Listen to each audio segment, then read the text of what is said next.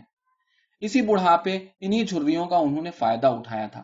چنانچہ میں نے بھی عمر کے اس حصے کو اپنے حق میں استعمال کرنے کا فیصلہ کیا، اور جب ایک بار یہ فیصلہ میرے ذہن میں پک کر تیار ہو گیا تو میں بہت گہری نیند سو گئی۔ اگلی شام کو تمہارے دادا جب گھر آئے تو میں نے ان سے بے حد محبت سے بات کی، ان کے ساتھ رات کا بیشتر وقت جاگ کر گزارا، تمام پچھلی زندگی کی یادوں کو ان پر روشن کیا۔ میرے بچوں، اس وقت ان کی آنکھیں گویا میری باتیں نہیں سن رہی تھیں، ان کی آنکھوں میں اب وہ اداسی کی جھلی دور دور تک نہیں تھی جس نے زندگی بھر مجھ سے کولو کے بیل کی طرح مشقت کروائی تھی، اور اس بات نے مجھے اور زیادہ سرخ کر دیا۔ رات کے کسی وقت وہ گہری نیند میں ڈوب گئے، مگر میں نہیں سوئی۔ صبح سویرے جب وہ پھر دفتر جانے کے لیے تیار ہونے لگے تو میں نے ضد باندھ لی کہ میں انہیں نہلاؤں گی۔ اس بات پر وہ زور سے ہنسنے لگے، مگر جب میری ضد سے انہیں میری سنجیدگی کا اندازہ ہوا تو چڑھ کر کہنے لگے کہ اچھا جلدی کرو، بہت کام ہے مجھے۔ میں نے ان کے انگ انگ کو اچھی طرح ملا، بدن پر سب جگہ صابن لگایا، ایک ایک جگہ کو ٹھیک سے صاف کیا، اپنی بوڑھی ہڈیوں کے زور سے ان کے جسم کا میل اتارتی رہی، اور میری زبان پر بار بار بس ایک ہی سوال رینگ رہا تھا، آپ کو مجھ سے کچھ کہنا تو نہیں ہے؟ آپ مجھے کچھ بتانا تو نہیں بھول گئے؟ میرے بچوں، افسوس کہ انسان دوسرے انسان کے تن کا میل اتار سکتا ہے لیکن من کا نہیں۔ جواب میں وہ صرف ہنستے اور انکار کرتے رہے۔ جب پورا بدن دھل کر اچھی طرح صاف ہو گیا تو میں نے ان کے بالوں میں ڈھیر سا شیمپو لگا دیا، اتنا کہ شیمپو نے ان کی آنکھوں تک کو اپنے نرغے میں لے لیا۔ انہوں نے آنکھیں کس کر بھینچ رکھی تھیں، وہ میرے سامنے ایک بچے کی طرح بیٹھے تھے اور امید کر رہے تھے کہ میں ان پر پانی ڈال کر سارا شیمپو بہا دوں گی، مگر اسی وقت ایک کوندا سا ہوا اور میں نے کونے میں رکھا ایک لکڑی کا دھکا اٹھا کر ان کے سر کے اوپر عین بیچ میں مارا۔ ان کی ایک بھونڈی سی چیخ بلند ہوئی، انہوں نے ہاتھ ہلانا شروع کیے، مگر کچھ دیر میں وہ بے دم ہو گئے۔ خون شیمپو کے جھاگ کے ساتھ گھل کر نالی میں بہتا ہوا جا رہا تھا، اور میرے چہرے پر پڑی ہوئی چھینٹیں مجھے باتھ روم کی دیوار میں نصب آئینے میں صاف نظر آ رہی تھیں۔ ان چھینٹوں میں میری فتح تھی، ایک لال رنگ کا جشن تھا، تمہارے دادا کی تمام دھوکے بازیوں کی سزا تھی، اور میری زندگی بھر کی محنت کا صلہ تھا۔ یہاں تک کہانی سنا کر شاردا خاموش ہو گئی۔ مریم پھٹی پھٹی آنکھوں سے اسے گھور رہی تھی۔ اس نے پوچھا، پھر تمہاری دادی کو کوئی سزا نہیں ہوئی؟ نہیں، اول بات تو وہ ایک رئیس ترین عورت تھی، پولیس اور وکیلوں کے ذریعے کسی قتل پر پردہ ڈلوانا ان کے لیے کوئی مشکل کام نہ تھا۔ دوسری بات یہ کہ پولیس فائل میں رپورٹ بھی یہی لکھی گئی تھی کہ دادا نہاتے وقت گر پڑے تھے اور باتھ روم کے فرش سے ٹکرانے کی وجہ سے ان کا سر پھٹ گیا تھا۔ کیا ایک بوڑھی عورت پر کوئی یہ شک کر سکتا تھا کہ اس نے اس عمر میں اپنے پتی کا قتل کیا ہوگا؟ اور اس عورت کا کیا ہوا جس کے ساتھ دادا کا تعلق تھا؟ اور وہ عورت تھی کون؟ شاردا نے پانی کا ایک گھونٹ بھر کر انگڑائی لیتے ہوئے کہا۔ کچھ روز بعد انہوں نے نیند آور دواؤں کے ذریعے خودکشی کر لی، اور وہ عورت وہی تھی، یعنی میری نانی شانی۔ مریم نے کھڑکی کو دیکھا۔ برسات پھر دھیمی ہو چکی تھی، مگر پہاڑوں کے کاہی اندھیرے پردوں پر اور چیختی ہواؤں میں اسے شاردا دیوی کی خونی اور قہقہا باز آنکھیں گھورتی ہوئی معلوم ہوئی۔ اس نے فوراً گردن دوسری طرف موڑ لی۔